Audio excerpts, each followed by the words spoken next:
Gold, trusted gold buyers. మీరు తాకట్టు పెట్టిన బంగారాన్ని విడిపించి ఈ రోజు ఉన్న మార్కెట్ ధరకు కొనబడను. ఇప్పుడు నేను సుధా అనే ఒక మనిషి తెలియడానికి కారణం ఏంటి? కెమెరా. ఈ కెమెరా ద్వారా ఈ సుధాన్ని లక్షలాది మంది చూస్తున్నారు. ఆ ప్రేమను నేను పొందేటప్పుడు మన దేవుడు అదే కదా, దేవుడికి దండం పెట్టకుండా మనం చేస్తామా? అమ్మనే పిలుస్తాం, నాన్ననే పిలుస్తాం కదా. నాకు అమ్మ. ఎంత బాగా చెప్పారమ్మా, ఎంత గౌరవము, భక్తి, ఎట్ ది సేమ్ టైం భయము ఉంది, అన్నీ ఉన్నాయి. ఒక కెమెరా అంటే, ఒక వృత్తి అంటే చాలా క్యాజువల్గా ఒక సెలబ్రిటీ స్టేటస్ వచ్చింది. మనం సినిమాలో యాక్ట్ చేసాము, 1000 మూవీస్ చేశారు, సౌత్ ఇండియన్ లాంగ్వేజ్ అన్నీ చేశారు, హిందీ చేశారు. ఇన్ని చేసిన తర్వాత చాలా క్యాజువల్గా వచ్చి కూర్చోవచ్చు, ఇలా ఇంటర్వ్యూ చేసేసి వెళ్ళిపోవచ్చు. ఇవన్నీ కాకుండా నాకు నిజంగా అమ్మ నాకు చూడగానే యాక్చువల్గా సుధమ్మ గారు అనగానే నిండుగా ఇలా బొట్టు పెట్టుకొని కూర్చుంటారు, ఇవన్నీ అనే ఉంటాయి. బట్ ఈరోజు వెరీ ఫస్ట్ టైం అనుకుంటాను మిమ్మల్ని నేను కెమెరా ముందు ఇలా తిరునామంతో చూడడము అనేది. చాలా చాలా ట్రెడిషనల్గా అయిపోయింది కదా, దర్శనం అయిపోయింది కదా అని అలా వెళ్ళిపోలేదు, అలా కెమెరా ముందు కూడా రాలేదు. యాక్చువల్గా తుడి చేయాలి, లేకుంటే రెగ్యులర్ మేకప్ ఉండాలి, అలాంటిది కూడా లేదు. బాగా నరనరానా ఉందా? నిజమ్మా. ఎందుకంటే ఇప్పుడు స్వామివారు ఆశీస్సులు పొంది కింద దిగాను, మీ అందరికీ ఆ వైబ్రేషన్ ఇవ్వాలి. అవును. అంటే ఇప్పుడు బొట్టు అన్నది ఆయన నాలో ఉన్నారు, నాతోనే వస్తున్నారు.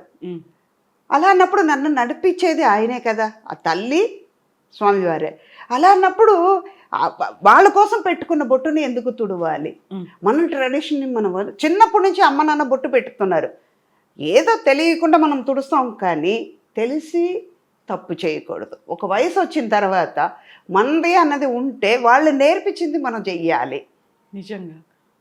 ఇప్పుడు ఇది ఒకళ్ళని సించపరచడానికని చెప్పట్లేదు. కొన్ని మనం వాళ్ళు ఉన్నారు, వాళ్ళు బొట్టు పెట్టుకొని వాళ్ళది వాళ్ళ నమ్మకం, ఆ సంప్రదాయాలు వాళ్ళ సంప్రదాయం, వాళ్ళ కల్చర్ అది. ఇప్పుడు మనం కల్చర్, నేను పుట్టి పెరిగేటప్పటికి మా అమ్మ నాన్న ఎలా నేర్పించారు, ఆ వాతావరణంలోనే ఉన్నాను కాబట్టి తప్పులేదు, అలాగే ఉండాలని.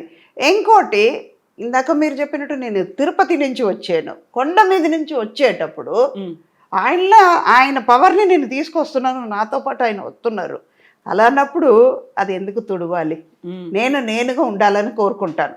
అందులో కొండ మీద స్వామివారు ఉంటే కింద అమ్మవారు ఉన్నారు కదా, తల్లి ఉన్నారు, అలాగే ఉంటుంది కదా. ఫస్ట్ మీరు వెళ్ళేటప్పుడు కూడా ఇక్కడ అమ్మవారి దర్శనం చేసుకుని తర్వాత స్వామివారి పైకి వెళ్ళాం. యూజువల్గా చాలా మందికి అది తెలియదు. కొండకి వెళ్ళి మళ్ళీ కిందకు వచ్చి తిరుచానూరు వెళ్ళి తల్లిని చూసుకుని వెళ్ళిపోతారు. కాదు, అమ్మ తల్లి లేకుండా తండ్రి ఎక్కడి నుంచి తెలుసు? సృష్టి లేదు, విశ్వం లేదు. అమ్మ తండ్రిని చూపిస్తున్నారు, తండ్రి అన్నదమ్ముళ్ళని చూపిస్తున్నాడు. ముందు కళ్ళు తెరవగానే ఎవరిని చూస్తుంది బిడ్డ? అమ్మనే చూస్తుంది. ముందు మాట వచ్చేది మా. అది ఏ భాష అయినా, లోకంలో ప్రపంచంలో ఏ భాష తీసుకున్నా అమ్మ అనేది మా అంటాం. అలా అన్నప్పుడు అమ్మ ముందు.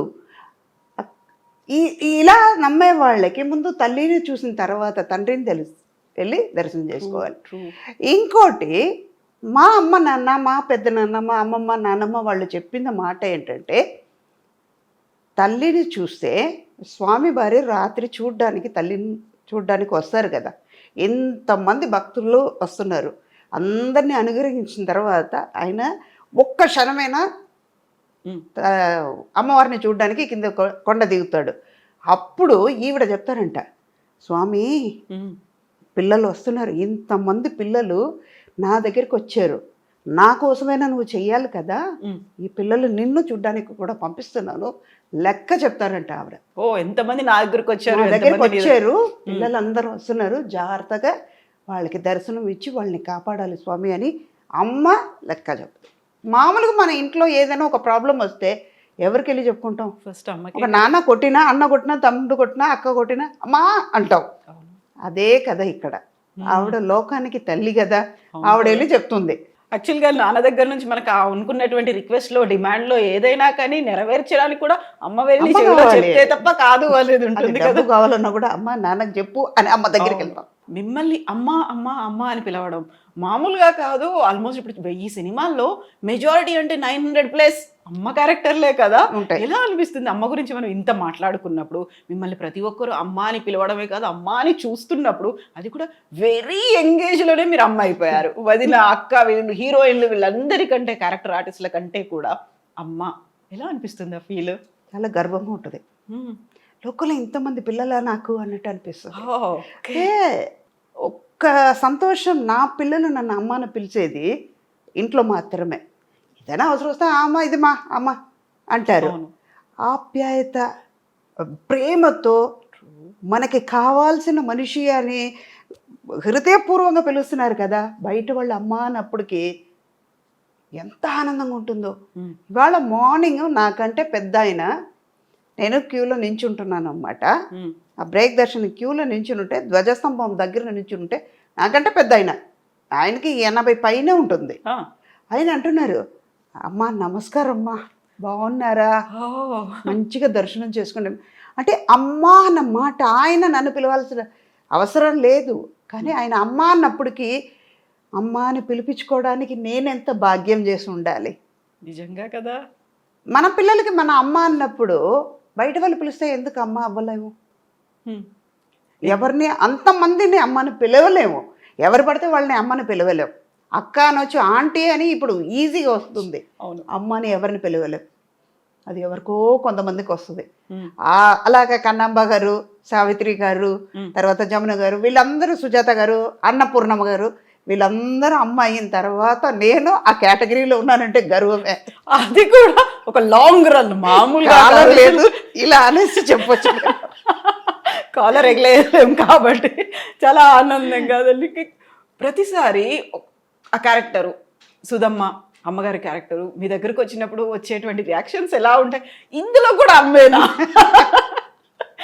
ఈసారి ఎవరికి అమ్మను అవుతున్నాను, ఎంతమంది నాకు పిల్లలు, ఏ హీరోకి అవుతున్నాను, ఇలాంటివి ఉంటాయా?